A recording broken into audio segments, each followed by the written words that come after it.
BBC Two's Late Show now goes inside the formidable work of Hollywood's favourite villain.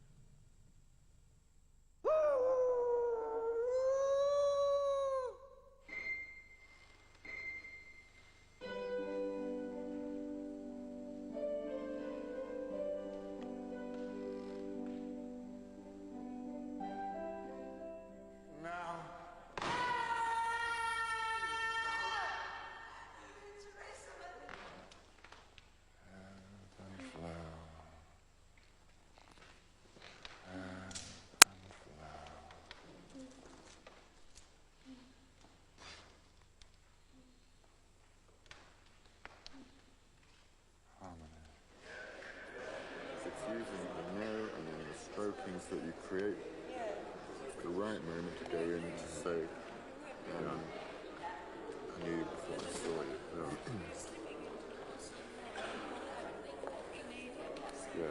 Yes, you're right.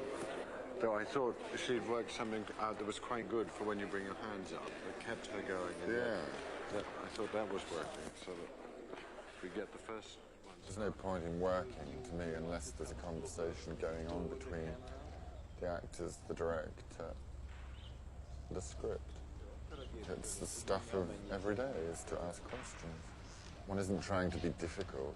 You're just trying to get so you know where to place this peculiar energy that's called being an actor.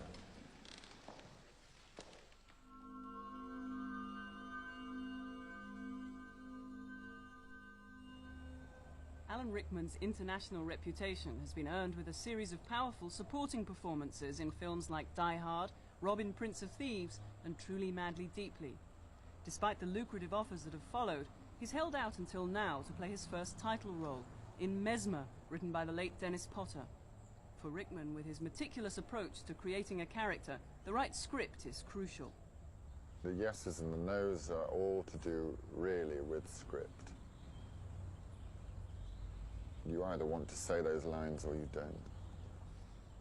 I can see I'm going to have to tell you everything. Of course you are. Yeah. It was his performance in the Royal Shakespeare Company's production of Les Liaisons Dangereuses on Broadway that landed Rickman his first Hollywood role. The fact of the matter is, it's the first step towards the most ambitious plan I've ever undertaken. Well, go on. You see, my aunt is not on her own at the moment. She has a young friend staying with her. Madame de Tourvel. Yes. She is my plan. I was in New York when it was playing, and I went to see it, and he was staggering. I was, bowled over by just watching his, just the theatricality of how he played this role. And I went back to L.A. and explained to John McTiernan, who was working with me and planning to do Die Hard, how effective I thought Alan was.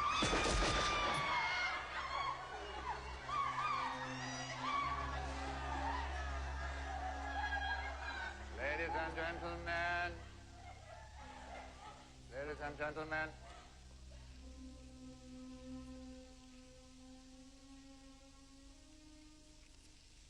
Due to the Nakatomi Corporation's legacy of greed around the globe, they are about to be taught a lesson in the real use of power.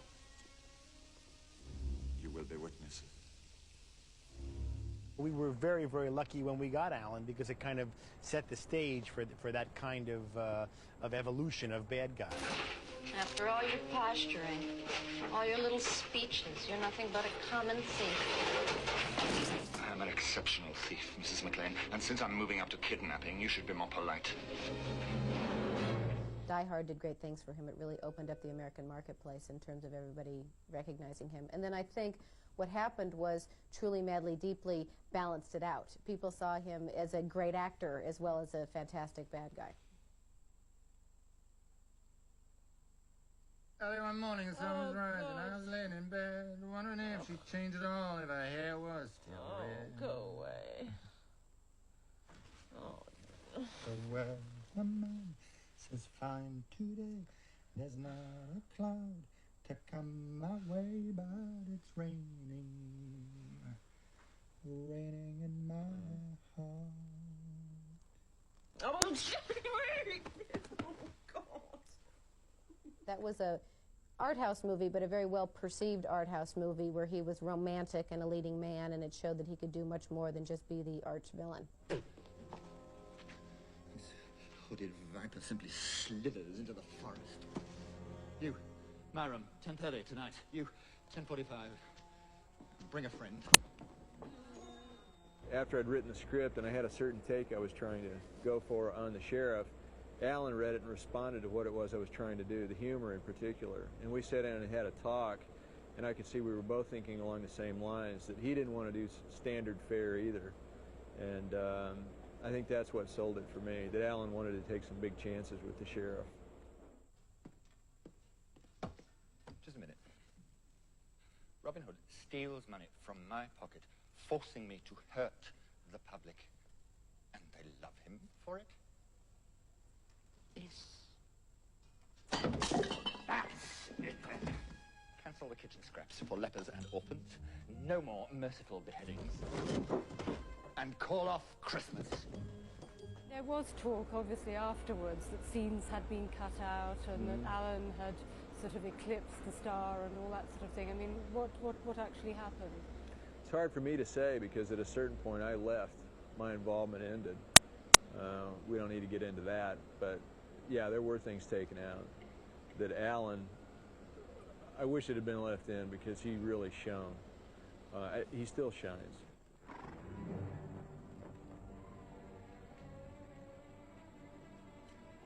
You! Loxley? The king shall hear of this! Join us. Never. Join us or die.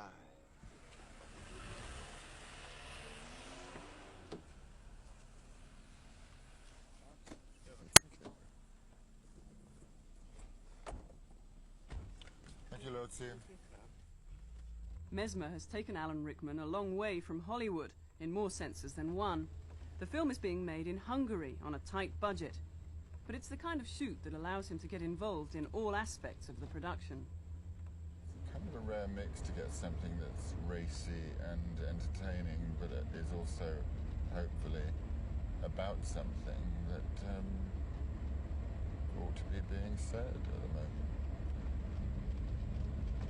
But you really can't know. It's so unpredictable. Could be a heap of shit. Mesmer's Vienna and Paris are being recreated here in a castle in one of the remotest parts of Hungary. Mesmer himself was an 18th century visionary and doctor who believed that through hypnotism, or as he called it, animal magnetism, the balance of physical and spiritual forces could be changed to restore the sick to health. Working 100 years before Freud, his ideas were so revolutionary and so controversial that he was forced into exile. Mesmer is somebody who had courageous instincts, or had instincts, and was courageous in the way he decided to honour them in the face of an awful lot of opposition. And those instincts and those ideas were tied into a desire to help the world heal itself. To the local extras, Hungarian and German technicians, and international cast, Rickman's enthusiasm helps compensate for the long hours and trying circumstances of a tightly budgeted production.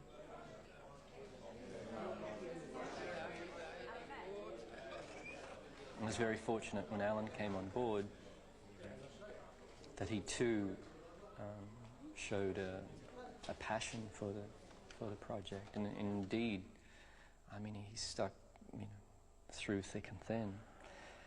Thin being no money, the thick being some money. But he is, you know, he's been a wonderful asset even now in production, as you can see. He's the glue that holds it all together. He's very clever in terms of what he chooses to do.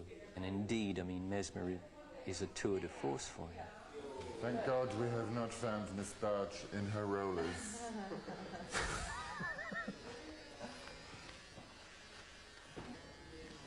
Simon McBurney up the other end. In his flat. This is Karen. And this is Kurt.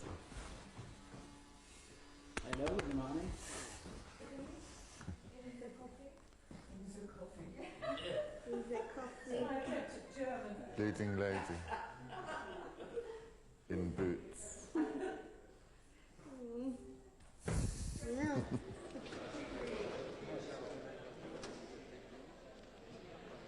This was somebody who was seeing into the future, and it was both about a changing world, a world that was inherently wrong, where a few people had access to some sort of medicine and most people had no understanding of it at all, where people lived in vast houses and thousands and thousands of people had to work for nothing to pay for these things.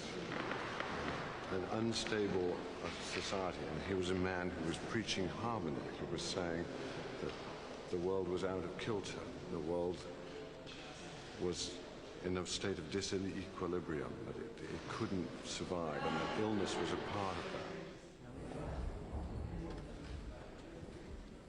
Mesmer was a contemporary of Mozart. He started working 20 years or 15 years before the French Revolution. He's really one of the very first people who stated or observed that there were illnesses that were not related exclusively to body ailments. She's blind, did you know that? Blind as a bat. Ever since she was 3. The one topic Dennis Potter is very interested in is what this actually means. To be ill, to suffer, and to get cured. Who is responsible for the process of healing? Is it the physician, or is it actually the patient whose responsibility it is?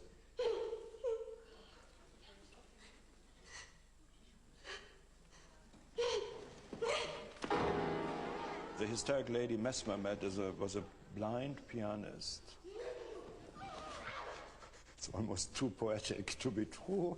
A blind pianist who was clearly a hysteric. And this woman, Maria Teresa Paradis, she kept a diary in which she describes how she does not want to see because the world is so ugly, and she wants to devote herself entirely to the universe of sound. So she prefers to be blind.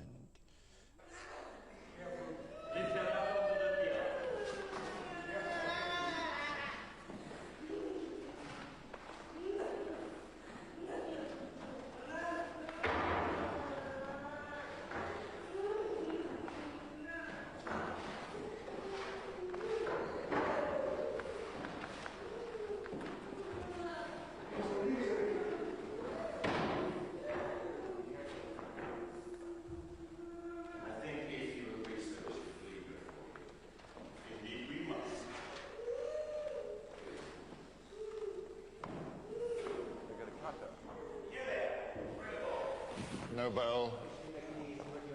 No blood spilling. Put those blades away. This young woman is in urgent need of the assistance of Franz Anton Mesmer.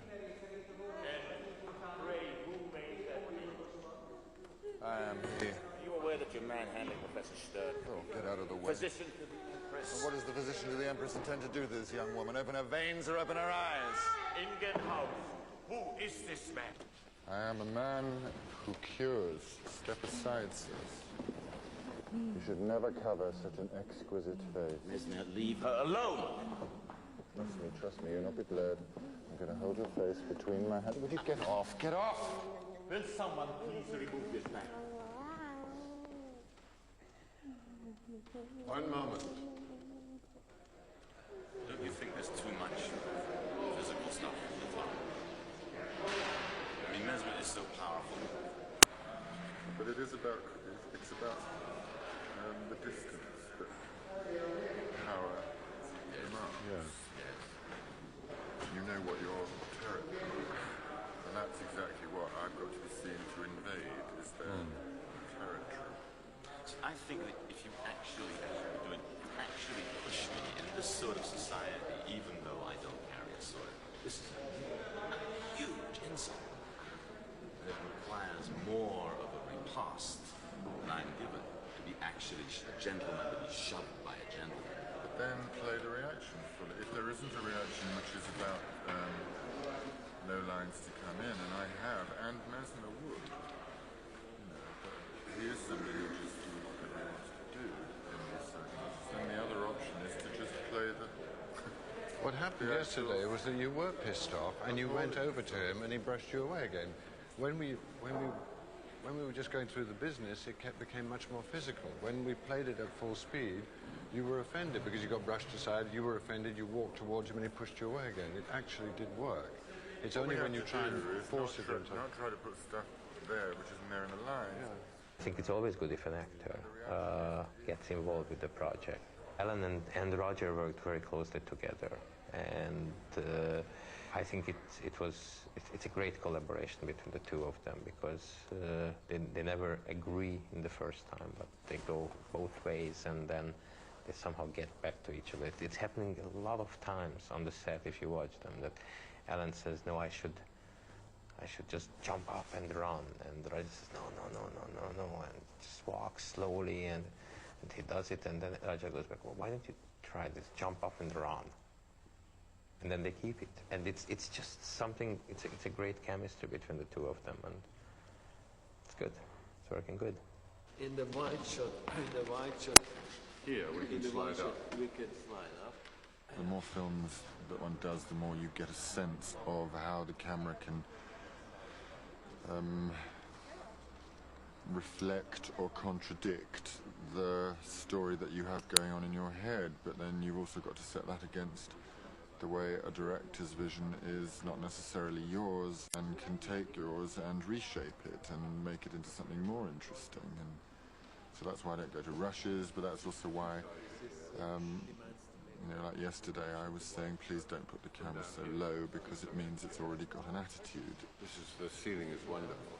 Yeah. And in this one it's nice, the hand heights coming out and going back again. Akkor megint lassan jobbra és fordulunk rá, mert akkor azzal innen jövök rá. És közben jött be. Ott igen, ott alatta. I'm going to ask Amanda to... I felt that while you were bringing your hands up, she quietened down so much that she was almost okay. So I think that's there's more noise when my hands go up, which is another, and there can still be more noise while I'm stroking. Yeah. That's between... What I enjoy is getting onto the set and seeing what happens on the day with the other actors and the director and myself, and not having predicted it too much. Usually there isn't rehearsal. You have to use that as a plus and not a minus. It is actually a minus, of course, because, truth be told, people who say we can't afford to rehearse are actually wasting money, because we'd all get there much quicker if everybody had a sense of where they were going. But having said that, there is, you know, it's a bit like watercolors or something. You have to work fast, and it's a unique way of working.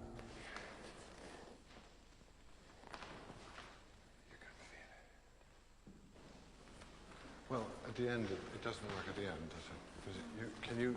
I was waiting to get them like that one. It's nice if time is in front of the... I personally think we should have them walk the other way around, even if they walk out of shot. I mean, I think we're all getting screwed up because we're walking the wrong way around the piano. You can't hold Alan here anyway, can you? I can. You can? I can. I just didn't know what we're going to do. That's why I was hesitating. No, I'm just trying to work out the various options that I have.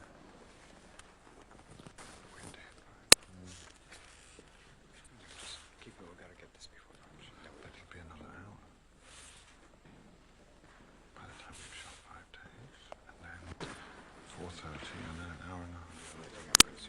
Well, that's what I'm talking about. It's the problem carrying her and turning her this way, and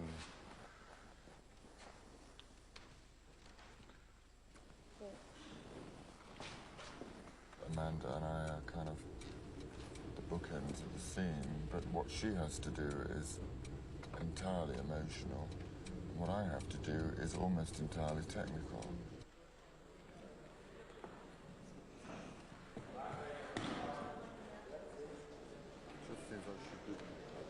Talking and that.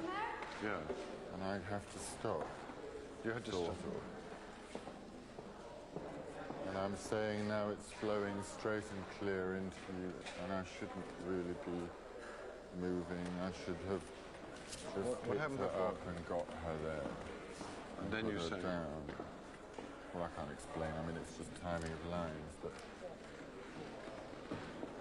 This is really messy. I want to get this sorted out. Okay, shush, please. Please. We haven't finished, sorry. 14-page scene. 14-page scene in one room with about 9 characters we're introducing. And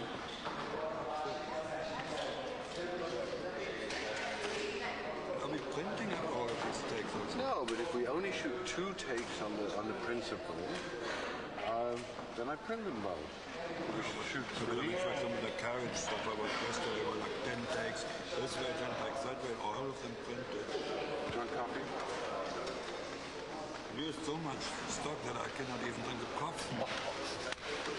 I'll share my coffee with you. It'll be like saving some film.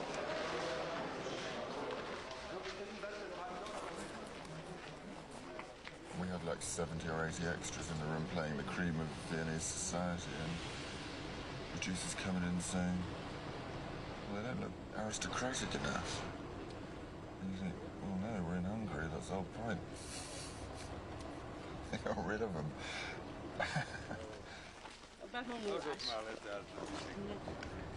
But they're amazing people. We were just talking this morning about the fact that they'd worked for 14 hours, and I'm about to go in and discover whether they actually got any lunch yesterday. I, of course, in my ignorance, assumed that they had. And it may have been bread rolls. Alan was concerned that they're not getting hot meal, and we had a little argument about this, but just normal. Why aren't they getting a hot meal? What's that? Why aren't they getting a hot meal? Are they? No, why aren't they? For economical reasons. Why aren't they getting a hot meal in New York City? They're getting a lunchbox. Why aren't they getting hot meal at Disney Studios? They're getting a lunchbox. It has Mickey Mouse on it, but they're getting a lunchbox. For economical reasons. Why are we doing it in Hungary, this part? Partially because it takes place here, but partially because it's cheaper. There is a universal unseen force, moving through all things and all creatures. It is this power of animal magnetism moving from me to you, Maria Teresa, that provoked the crisis. Nonsense. This power moving from me to you made you cry out in agony as it encountered the distortion of your sickness.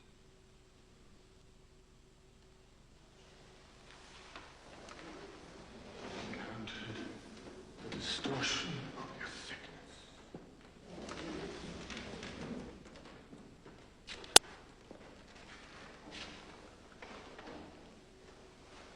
You can feel it. You can feel it. You can feel it.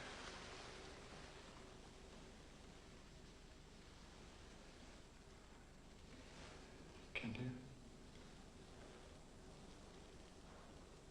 Can you feel it?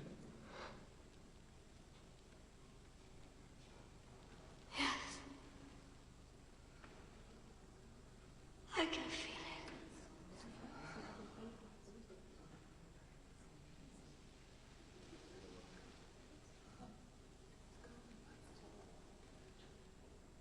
Here is your patient.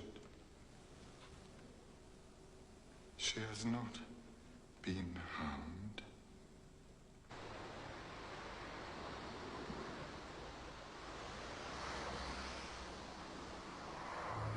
The quality that kept coming back to me more and more was a kind of innocence. And I'm not sure whether maybe most visionaries have to have that quality, or whether it's something to do with Dennis Potter, because the boy sitting up in the trees in The Singing Detective is also young Mesmer sitting on top of a mountain looking down at the world in this.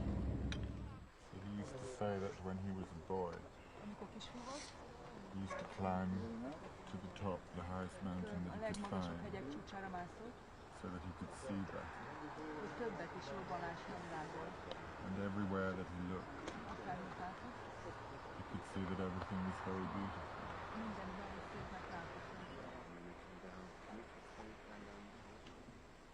So sky onto him. Maybe, yes, maybe. Isn't it your day off today? Yes. So why are you here? Because in a sense this is part of my performance, you know, it's me by proxy. And it's a very important part. So I just need to be plugged into it, I suppose. It would have been odd to think that it was being filmed without you there.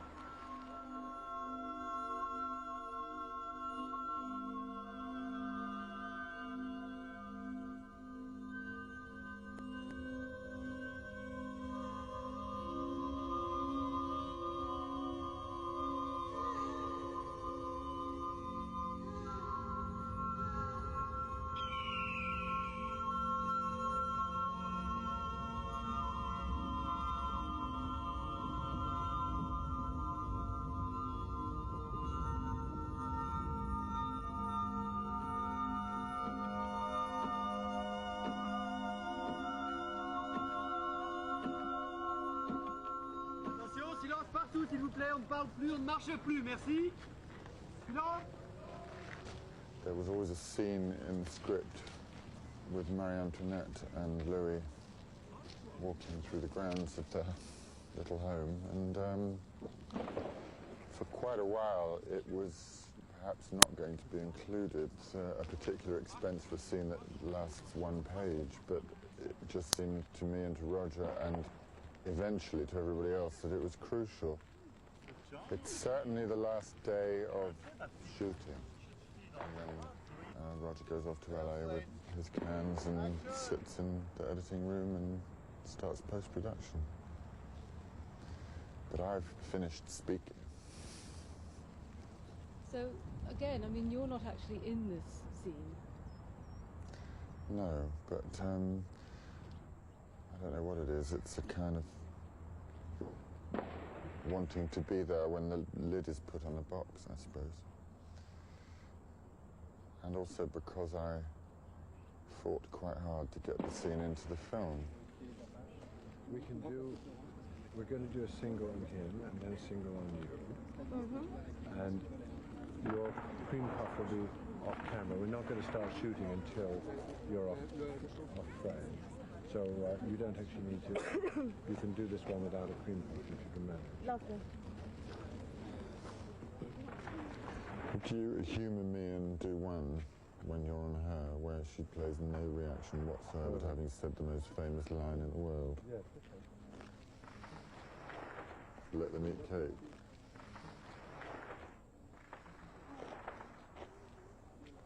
Yes. Off we go. I feel as if I'm here as the attorney for the defence of the scene. Final irony is probably that it will be cut again, but at least it was shot. Being able to shoot. And speed and action, please. I'm very fortunate to have a job where it's as creative, or it can be highly creative, and I'm working with other people. That's what I enjoy, is the corporate thing, you know. I'd never get involved in a one-man show. I don't know what that would be for. Thank you.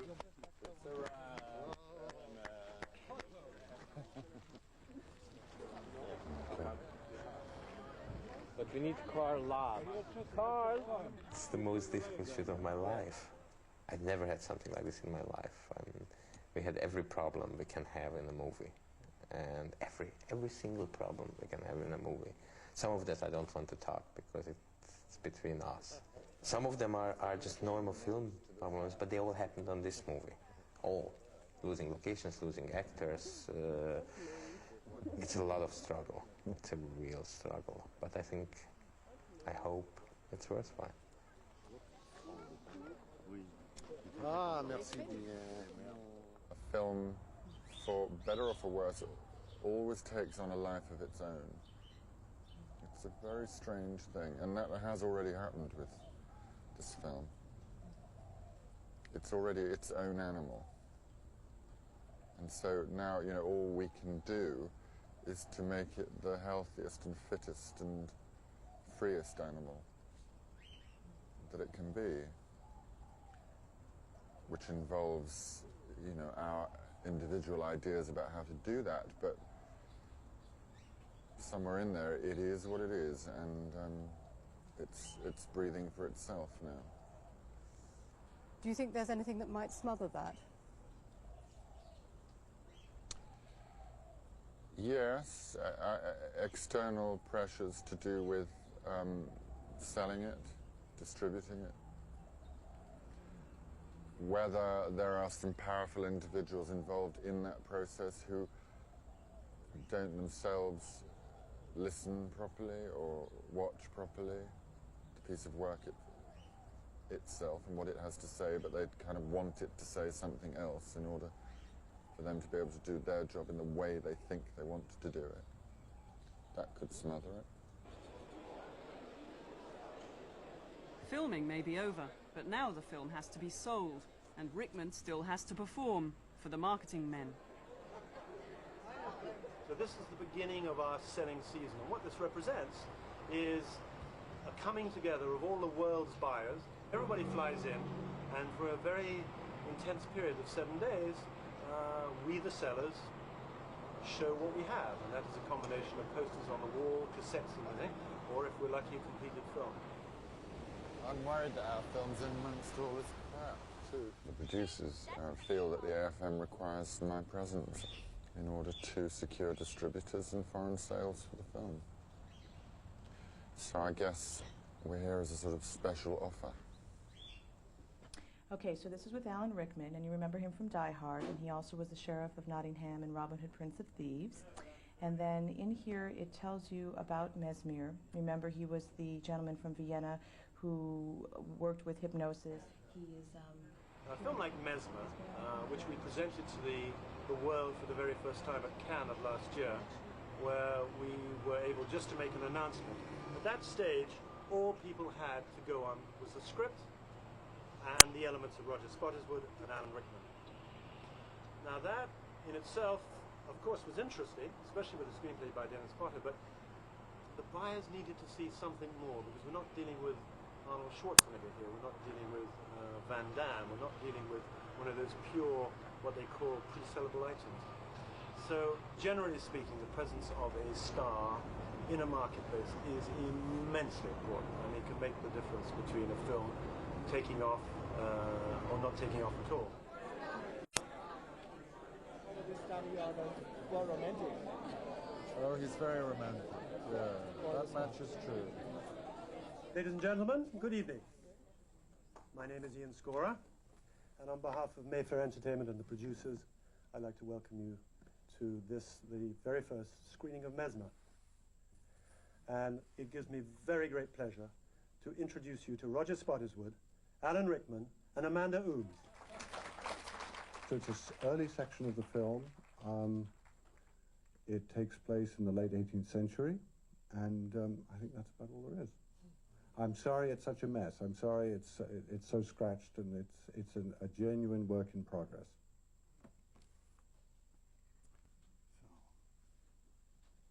I hope you enjoy it. It's too late to replace us.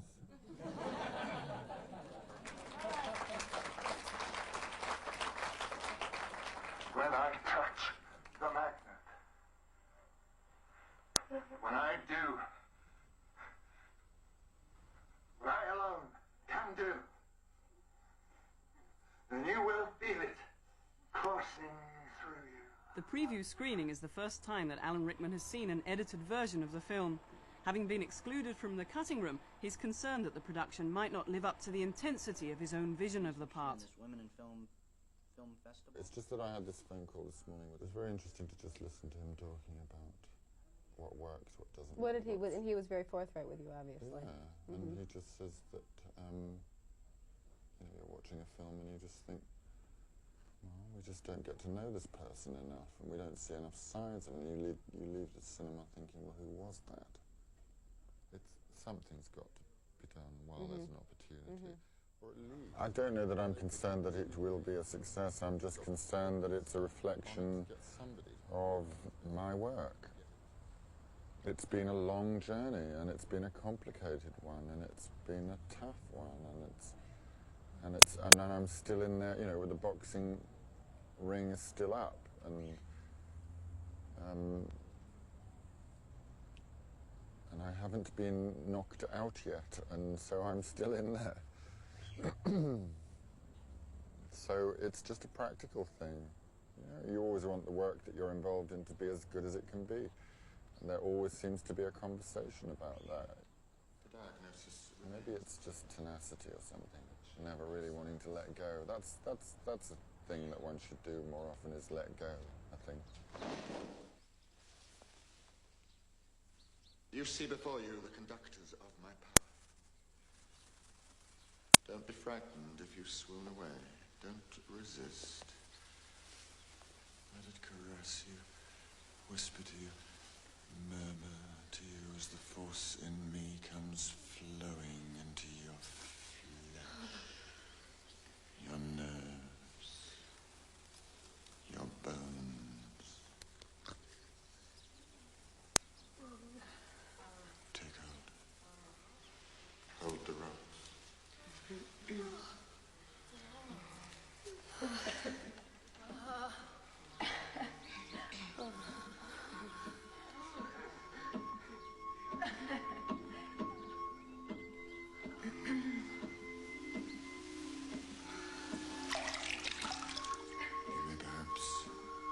Control of your senses. Don't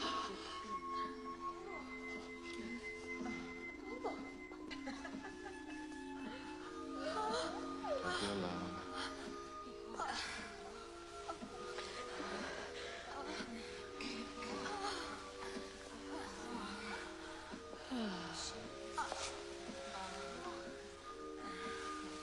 Safe in your hands.